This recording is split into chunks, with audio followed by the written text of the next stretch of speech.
ನಮಸ್ತೆ ಗೆಳೆಯರೆ, welcome back to my another video.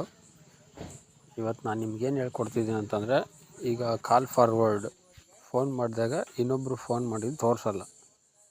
ಅದನ್ನು ಹೆಂಗೆ ಮಾಡಬೇಕಂತ ಹೇಳ್ಕೊಡ್ತೀನಿ ನೋಡಿ.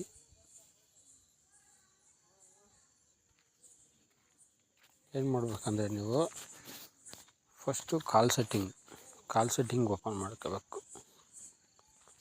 ಇಲ್ಲಿ ಬಂದು ಇಲ್ಲಿ ನೋಡಿ, ಸೆಕೆಂಡ್ ಟೂ ಡಾಟ್ ತೋರಿಸ್ತಿದೆಯಲ್ಲ, ಈ ಡಾಟ್ ಮೇಲೆ ಕ್ಲಿಕ್ ಮಾಡಿದರೆ ನಿಮ್ಗೆ ಇನ್ನೊಂದು ಸೆಟ್ಟಿಂಗ್ಸ್ ಓಪನ್ ಆಗುತ್ತೆ. ಈ ಸೆಟ್ಟಿಂಗ್ಸಿಗೆ ಓಪನ್ ಹೋದರೆ ಕೆಳಗಡೆ ಬಂದರೆ ನಿಮಗೆ ಒಂದೊಂದು ಫೋನಲ್ಲಿ ಒಂದೊಂದು ಥರ ಇರುತ್ತೆ. ಅಡಿಷ್ನಲ್ ಸೆಟ್ಟಿಂಗ್ ಅಂತ ಇರುತ್ತೆ. ಒಂದೊಂದು ಫೋನಲ್ಲಿ ಇಲ್ಲೇ ಡೈರೆಕ್ಟಾಗಿ ಸಿಕ್ಬಿಡುತ್ತೆ ಕೆರಿಯರ್ ಕಾಲ್ ಸೆಟ್ಟಿಂಗ್ ಅಂತ. ಇದನ್ನು ಓಪನ್ ಮಾಡ್ಕೊಂಡ್ರೆ ಇಲ್ಲಿ ಅಡಿಷ್ನಲ್ ಸೆಟ್ಟಿಂಗ್ ಅಂತ ಇರುತ್ತೆ. ಈ ಅಡಿಷ್ನಲ್ ಸೆಟ್ಟಿಂಗಿಗೆ ಬಂದು ಇಲ್ಲಿ 4-5 ಆಪ್ಷನ್ ಇದೆ. ನೀವು ಇದರಲ್ಲಿ ಲಾಸ್ಟಲ್ಲಿದೆ ಅಡಿಷ್ನಲ್ ಸೆಟ್ಟಿಂಗ್. ಈ ಅಡಿಷ್ನಲ್ ಸೆಟ್ಟಿಂಗಿಗೆ ಬಂದು ಯಾವ ಸಿಮ್ ಯೂಸ್ ಮಾಡ್ತಿದ್ದೀರಿ, 2 ಸಿಮ್ ಇದ್ದರೆ ಆ ಸಿಮ್ ಓಪನ್ ಮಾಡಿ. ಫಸ್ಟ್ ಒಂದೇ ಸಿಮ್ ಯೂಸ್ ಮಾಡ್ತಿದ್ರೆ ಒಂದು ಸಿಮ್, 2 ಸಿಮ್ ಇದೆ, ಒಂದು ಸಿಮ್ಮಿಗೆ ನೇಮ್ ಸೆಟ್ ಮಾಡಿಲ್ಲ, ಒಂದು ಸಿಮ್ಮಲ್ಲಿ ಮಾತ್ರ ನೇಮ್ ಸೆಟ್ ಮಾಡಿದ್ದೀನಿ. ಈಗ ಜಿಯೋ ಇದನ್ನು ಓಪನ್ ಮಾಡಿದರೆ ಇಲ್ಲಿ ನೋಡಿ ತೋರಿಸುತ್ತೆ ನಿಮ್ಗೆ ಆಪ್ಷನ್ ಕೆಳಗಡೆ.